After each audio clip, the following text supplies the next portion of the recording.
Gibutyag sa Sasa Police Station nga sumay sa inisyal nga impormasyon, dead on arrival sa Southern Philippines Medical Center kon SPMC ang rider nga taga Malagamot, Davao City, kinsa nabanggaan sa van ug nalatayan pa sa truck sa may Panacan, Davao City alas 11:30 kagabii, October 26, 2025.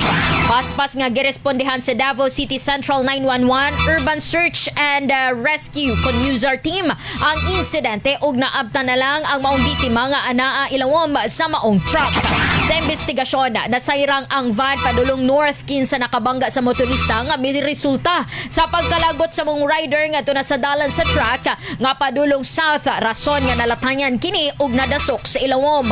Sa karon ginapaabot pa sa kapulisan ang desisyon sa kabanay sa biktima, samtang ang mga driver sa van ug truck nakakustudiya na sa istasyon alang sa tukmang disposisyon. Padayon sabang investigasyon sa kapulisan ug ginasubay na ang mga establishmentong adunay CCTV alang sa pag-backtracking.